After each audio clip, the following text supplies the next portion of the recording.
다윗이 가장 다급했던 상황을 보여주는 말씀은 사무엘상 30장이죠. 시글락에 있을 때 가족들을 다 잡아간 아말렉 사람을 추격하는 장면을 우리가 떠올릴 수 있는데, 애굽 사람, 종되었던 애굽 사람이 하나 쓰러져 있었습니다. 가족들을 찾으러 가는데 쓰러진 사람을 돌보는 것을, 그것이 뭐 중요하겠습니까? 그냥 무조건 빨리 따라잡아서 데리고 오는 것만이 중요해 보이는 그 순간에 정신을 혼미한 가운데 있는, 떡도 물도 먹지 못해 사흘 동안 그냥 그렇게 누워있던 그 사람에게 무화과와 건포도를 주면서 정신을 차리게 하죠. 그 소년이 자기가 애굽 소년이고 아말렉 사람의 종이었는데 사흘 전에 주인이 병이 들자 자신을 버렸다고 이야기를 했어요. 그래서 그 사람을 정신을 차리게 해서 뒤를 따라가서 아말렉 본거지를 급습하고 가족을 다 찾아왔다는 말씀이 사무엘상 30장에 나옵니다. 그 말씀의 교훈 가운데 하나가, 연약한 자를 긍휼히 여기는 공동체는 회복되지만 병들었다고 종을 버리는 공동체는 무너진다. 이제 그것이 중요한 교훈이라고 보입니다. 하나님이 율법을 주실 때 하나님 백성다운 삶을 살기를 원하는데, 하나님은 자신과 같이 긍휼을 베푸는 백성이 되기를 원하시는 말씀을 여러 율법에 새겨 놓으셨습니다.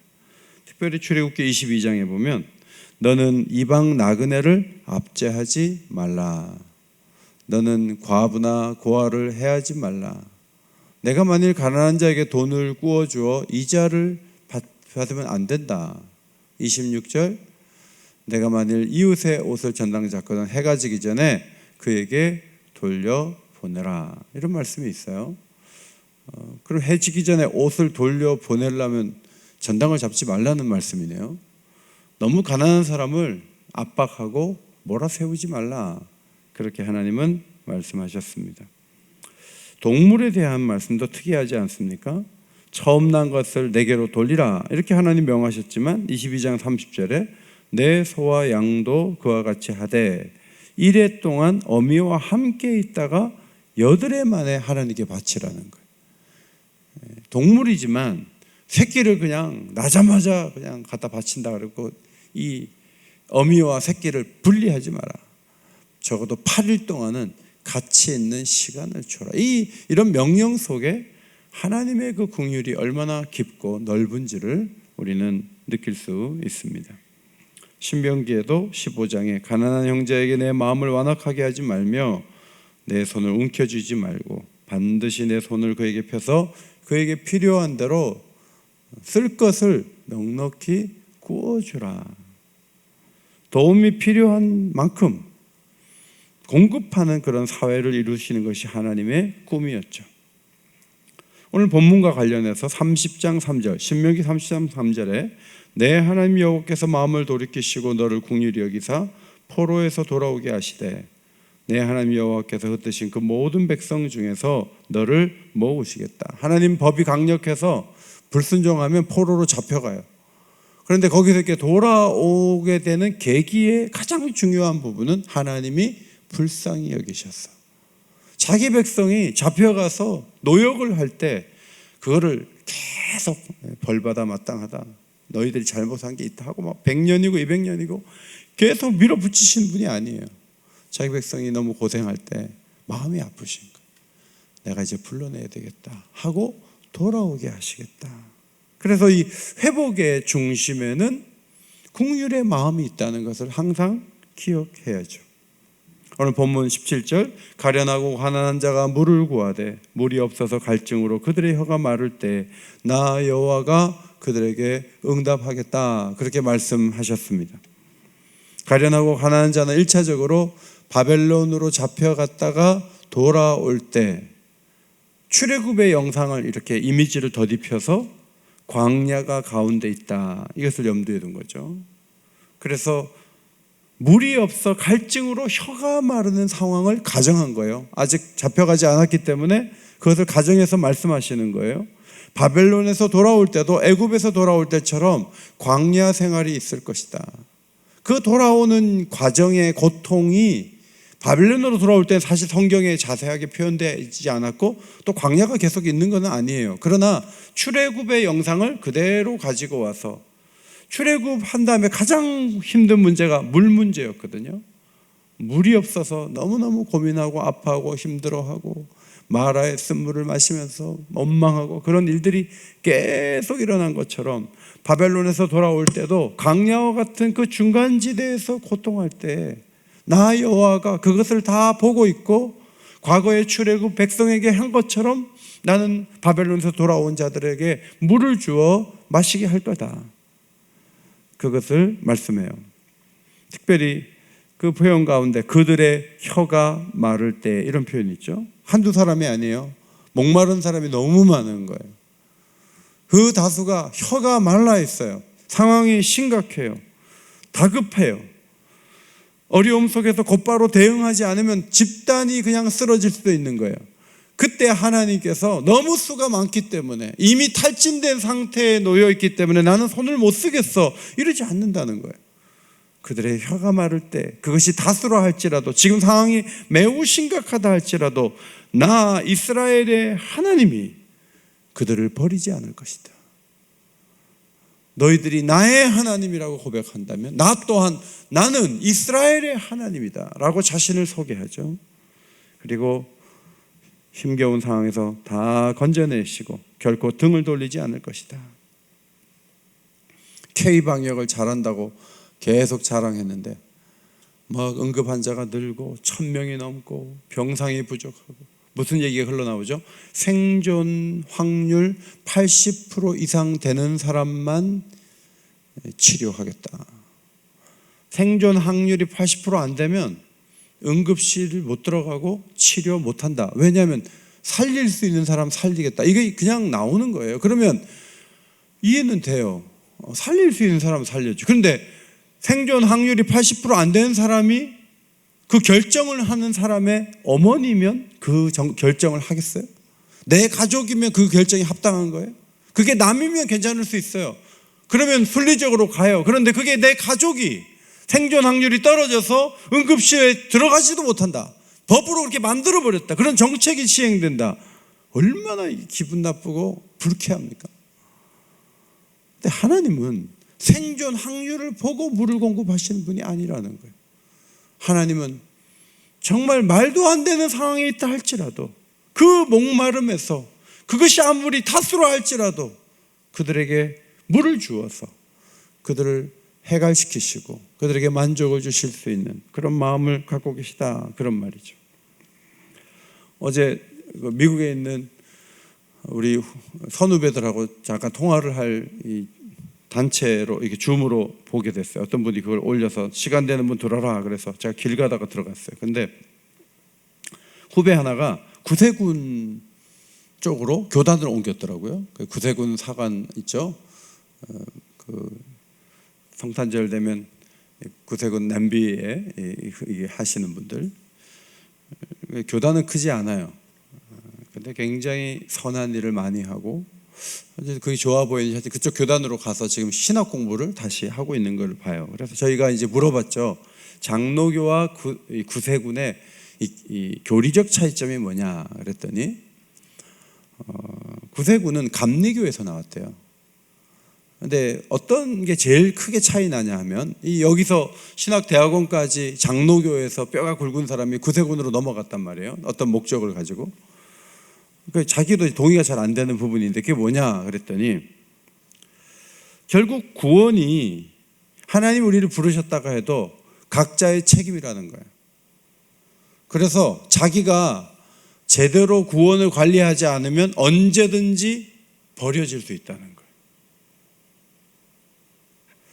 그래서 그렇게 미혼모들 챙기고 그냥 그 여자들이 인신매매된 사람들 데리고 와가지고 그 회복시키고 막 그런데도 열매들이 있고 하여튼 선행을 어마어마하게 하거든요. 우리는 뭐 하나님의 섭리 가운데 어떻게 되겠지 하는 그 부분에 파고 들어가가지고 얼마나 전도하고 얼마나 선행을 많이 하는지 구세군 훌륭해요. 그런데 이제 결정적인 구원론에 있어서 이 성화의 부분에 있어서 우리가 관리하지 않으면 언제든지 하나님으로부터 떨어져 나갈 수 있다는 긴장감이 장로교인보다 100배나 더 되는 거예요. 그러다 보니까 죄를 짓는 게 겁나는 것이고, 그러다 보니까 함부로 살 수 없는 거예요. 꾸준히 기도하고 꾸준히 자기 관리하지 않으면 그거는 죽는 거예요. 그런 긴장감이 있다는 거예요. 우리는 너무 편안하게 해줘서 이래나 저래나 천국은 보장됐다고 너무 그러는 바람에 교회도 안 나오고 기본도 안 해도 나는 천국 가, 이런 장로교인들 많거든요. 그런 거에 비하면 그런 교리가 나쁘다 이렇게 볼 수는 없지만, 성경을 잘 보면 하나님의 긍휼과 도우심과 은혜의 구원이 달려있지, 우리 손에 달려있으면 우린 벌써 끝났어요. 성경의 많은 말씀들은 네가 쓰러질 때, 네가 희망이 없을 때, 너에게 아무것도 걸 것이 없을 때 내가 나타나서 너를 불쌍히 해서 너를 건져줬다, 이런 사상이 너무 크기 때문에 구원이 우리 손에 달려있다고 말할 수가 없는 거예요. 오늘 본문도 그렇고요. 요한복음 4장에 예수님께서 수가성에 정오에 물들어온 여인에게 갔죠. 그 여인은 정말 문제가 많은 여인이었어요. 그런데 예수님이 자기가 목마르다는 거예요. 자기에게 물을 달라고 얘기해요. 그런데 얘기를 나누다 보니까 이 여자가 남자의 목마른 여자였어요. 여러 남자를 바꿔서 살았어요. 주님이 대화를 통해서 예배의 목마름을 느끼게 하셨어요. 누가 예배할 수 있는가? 이 주제가 굉장히 경건하게 바뀌죠. 그러면서 이 여자가 메시아이신 예수님에 대한 눈을 뜨죠. 그리고 수가성에 내려가서 막 사람들을 불러와서 주님이 거기에 머무르러서 이 진정한 만족을 보여주시는 말씀이 있는데, 이 여자는 혼혈이에요. 유대인들도 상대하지 않는 그런 사람이에요. 그런데 진리를 가지고 여자의 목마름을 해소해 주시는 말씀이 요한복음 4장에 오잖아요. 요한복음 5장에 가면 베데스다 연못가에 있던 38년 된 병자, 여러분 38년 됐으면 아마도 그 베데스다 연못가에 가장 중한 병자가 바로 이 사람일 거예요. 그런데 이 사람에 대해서 예수님이 한마디를 하시죠. 일어나 내 자리를 들고 걸어가라. 근데 그 사람이 걸어갔다는 거예요. 이 건강의 목마름, 건강의 회복의 목마름을 가진 사람을 너무도 쉽게 말씀 한마디로 해소를 시켰다. 여러분, 이 사역을 가만히 보면 두 가지가 보이는 거예요. 불쌍히 여기시는 그 예수 그리스도의 마음, 또 하나는 38년이 돼도 고칠 수 있는, 말씀 한마디로 고칠 수 있는 전능하심, 이 긍휼과 전능함이 함께 사람을 회복시키시고 바꾸시는 것을 우리는 보게 돼요. 요한복음 6장에 전부 배가 고픈데 어디서 떡을 사서 이 사람들을 먹이겠느냐, 긍휼과 전능하신 능력으로 5,000명이 넘는 사람에게 이걸 먹이시고 12바구니를 거두시는 놀라운 역사를 우리는 보게 됩니다. 여러분, 요한복음 7장에 가면요, 특정인만 불쌍한 게 아니에요. 초막절 명절 끝날에 주님 말씀하시죠. 누구든지 목마르거든 내게로 와서 마시라. 나를 믿는 자는 성경에 이른과 같이 그 배에서 생수의 강이 흘러 나오리라. 모든 사람은 목이 말라요. 전도서에는 솔로몬의 목마름이 기록되어 있어요. 집에다가 연못도 파고 별것 다 해놓고 정말 잘 살았다고요. 그런데 반복되면 지루하거든요. 계속 새 것을 찾아요. 깨달은 진리가 뭐죠? 해 아래는 새 것이 없다는 거예요. 이 말은 만족하기가 어렵다는 거예요. 자신의 목마름을, 그 왕의 목마름을 만족시킬 만한 세상의 물질, 공급, 그런 것이 모자라고 없다는 거예요. 궁극적으로는 사람의 만족을 누가 주느냐 하면 하나님이 주신다는 사상이 전도서에 기록이 되어 있는 거죠. 여러분, 예수님께서는 누구든지 목마르거든 내게로 와서 마시라. 이 배에서 강이 흐르는데 그 강이 성령이라는 거예요. 이 만족이 진정으로 어떻게 해결이 되냐면 성령이 오시면 같은 옷을 입어도, 같은 음식을 먹어도, 같은 교회를 오래 다녀도 같은 일을 계속 반복해도 같은 사람과 살고 있고 같은 방식의 삶을 산다 할지라도 성령이 오시면 새 것이 되었도다. 새로워질 수 있는 놀라운 축복과 만족을 누릴 수 있는 길이 열린다는 거예요. 우리 주님은 물질을 공급해갖고 그 물질이 주는 힘으로 만족을 누리며 사는 삶이 아니라 성령을 부으셔서 아무것도 없는 것 같지만 모든 것을 가진 자로 살아갈 수 있는 축복을 주님이 주시기 위해서 이 땅에 오신 거예요. 그래서 십자가에 죽으신 거예요.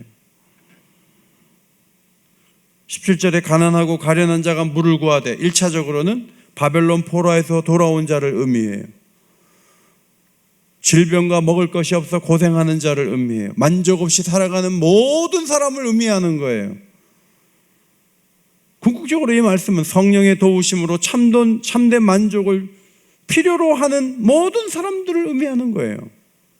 이 일을 위해서 예수님이 오셔서 십자가에 죽으시고 죄와 허물로 죽은 우리를 살리시고 성령을 우리에게 부으셔서 진정한 만족의 길이 무엇인가를 가르쳐 주셨다. 이것이 성경의 중요한 사상이에요.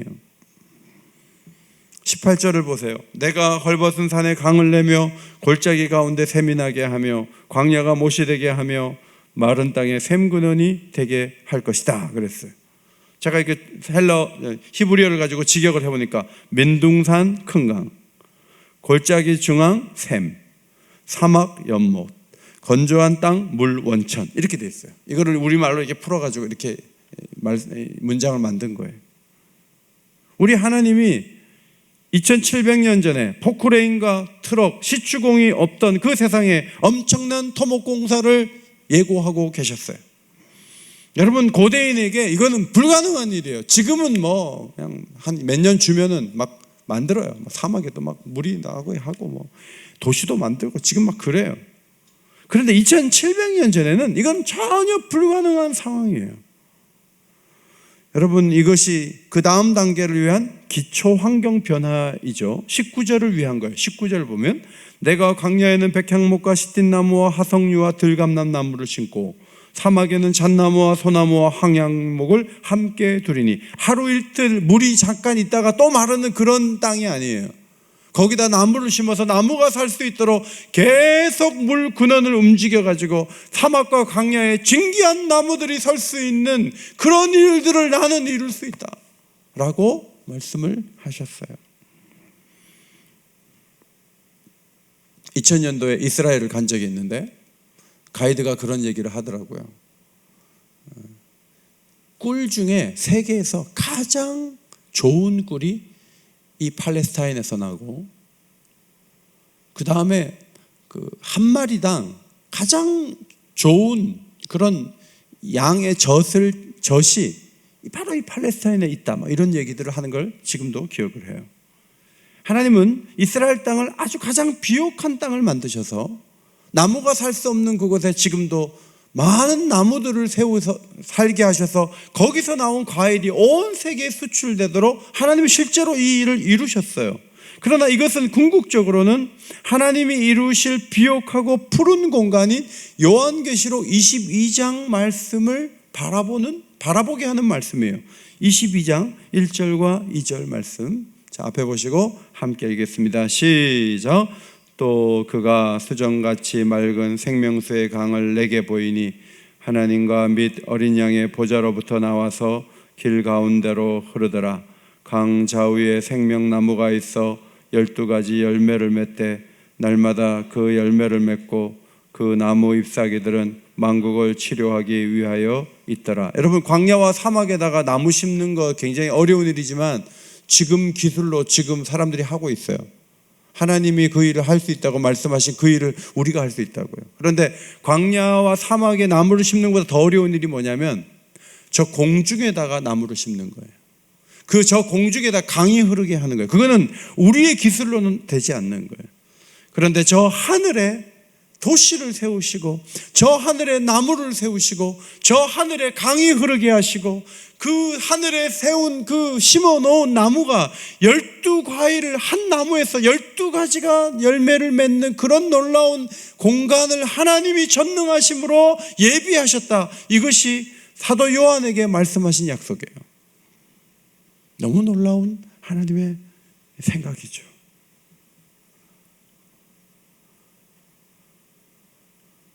한강변에 하늘공원 가보셨어요? 야, 그 쓰레기 더미를, 그 난지도 쓰레기 더미를 거기에 막 갈대를 심고 얼마나 좋은 공간을 마련해놨는지. 그 밑에는 쓰레기가 있잖아요. 근데 정말 이름이 하늘공원이에요. 하나님께서 펼쳐놓으실 저 하늘의 세계는 난지도보다도 못할까요? 하나님은 난지도를 조성한 사람들의 기술만 못할까요? 아니요.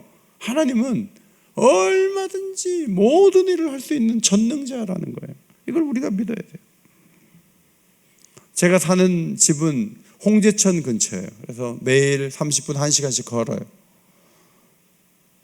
참 환경이 좋아져서 외가리가, 그 하얀 외가리가 이렇게 쫙 나는 거 보면 너무 멋있어요. 청둥오리도 막 날아다니고요. 새들이 있어가지고. 그래서 저는 이제 홍은동 사는 거 좋아요.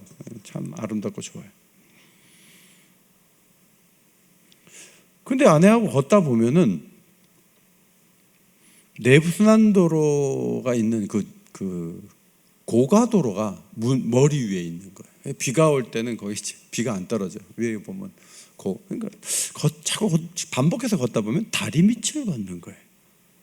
우리가 많이 듣잖아요. 넌 다리 밑에서 주워왔다. 뭐 다리 밑을 걸으니까 기분이 별로 안 좋아요. 그래서 이런 생각을 해봐. 이걸 다 없는 상황에서 여기를 걸으면 너무 개천이 좋은데 걷다 보면 다리가 나오니까 늘 다리 밑을 걸으니까 자꾸 우울해지는 거예요. 이게 다리 밑을 걷게 되는 거예요. 청계로를 걸으면 거기는 다 고가를 없애버렸잖아요. 그러니까 너무 좋은 거예요. 하늘이 보이니까. 근데 보이면 고가가 보인단 말이죠. 여러분, 홍제천이 좋아도 좀 비가 한 달 안 오고 2달 안 오면요, 냄새가 나기 시작한다고요. 홍수가 나면 또 들어가지 못하도록 뭘 또 막아놓고, 그 작은 개울에서도요 수만 가지 일들이 나타나고 문제점이 나타나고 막 그래요. 세상의 강은 그런 거예요. 그런데 아무 문제가 없는 완벽한 공간을 하나님께서 하늘에 두시고 우리를 거기에 들어오게 하시려고 예수님께서 지금도 내부 공사를 하고 계신다. 수천 년 동안 하시니까 얼마나 완벽하게 아름답게 하실까요? 하나님은 그런 전능하심으로 우리를 이끌기 위해서 준비하고 계시다. 이것이 성경의 놀라운 말씀이죠. 요한계시록 22장 17절에 성령과 신부가 말씀하시기를 보라 하시는도다. 듣는 자로 오라 할 것이요 목마른 자도 올 것이요 목마른 자도 올 것이요 또 원하는 자는 값없이 생명수를 받으라 하시더라. 펼쳐놓고는 목마른 자가 오라는 거예요. 그러니까 겨우 가난하고 목마른 사람이 그냥 그 물 한 모금 먹고 일어서는 정도가 아니에요. 그 목마른 자를 위해서 주님이 주실 궁극적인 선물이 뭐예요? 그것은 천국이에요. 그 천국을 예비하신다는 거예요. 오늘 본문 20절, 무리가 보고 여호와의 손이 지으신 바요 이스라엘의 거룩한 이가 이것을 창조하신 바인 줄 알며 함께 헤아리며 깨달으리라. 유다가 잘 되는 모습 보고 사람들은 하나님을 느껴요. 그러나 많은 사람들은 지금도 하나님에 회의하고 하나님이 없다고 하고 하나님을 무시하고 우상을 섬기고 그래요. 여러분, 미국에만 점치 있는 사람이 10,000명이고요. 부업을 하면서 점치면서 사람들에게 돈을 받는 점성술사가 18만 명이래요. 미국에만. 교회가 그렇게 많은 미국에만 점쳐서 사는 사람이 18만 명이에요. 여러분, 이 한반도 땅에 무속인들이 60만이에요. 그렇게 많아요. 하나님을 찾지 않아요. 제대로 주소를 찾지 못하는 거예요. 그런데 모두가 부인할 수 없는 하나님을 바라볼 수 있는 완벽한 세계가 언제 열릴 것인가? 저 하늘에 나무를 심고 강이 흐르게 하는 그 상황 속에서 그 공간에 들어가서 누가 하나님을 거부하고 누가 하나님을 부인하겠어요? 하나님은 그런 꿈을 가지고 미래를 설계해 놓으셨다. 그런 궁극적인 계획까지 오늘 본문이 담고 있다는 거예요. 성도 여러분, 두 가지를 꼭 보세요. 하나님은 우리를 불쌍히 여기신다는 것. 또 하나는 하나님께서 전능하시다는 것. 이 두 가지가 우리가 기도하는 근거이고 이유예요. 하나님이 우리를 불쌍히 여기시면 돼요. 그래서 많은 기도를 축약하면 이거예요. 첫 번째, 주여 주의 종들을 불쌍히 여기소서. 주의 종들을 불쌍히 여기소서. 그 말 속에는 우리의 모든 목마름이 다 담겨 있는 거예요. 다 아시는 거예요. 불쌍하니까 도와주는 거예요. 불쌍히 여기소서. 여러분 자신을 하나님 앞에 불쌍히 여기게 해달라고 기도해야 그게 진정한 기도고 하나님께 응답받을 수 있는 기도예요. 주여 나를 불쌍히 여기소서. 두 번째, 어떤 상황에서도 하나님을 신뢰할 수 있도록 믿음을 더하여 달라고 기도합시다. 세 번째, 내 새 영광을 더 또렷하게 바라보고 너무 이 땅에서 만족을 구하지 말고 하나님 주실 만족의 세계를 바라보고 오늘도 살아갈 수 있는 새 힘을 달라고 간절한 마음으로 기도하시기를 바랍니다. 말씀 붙잡고 합심해서 기도하시겠습니다.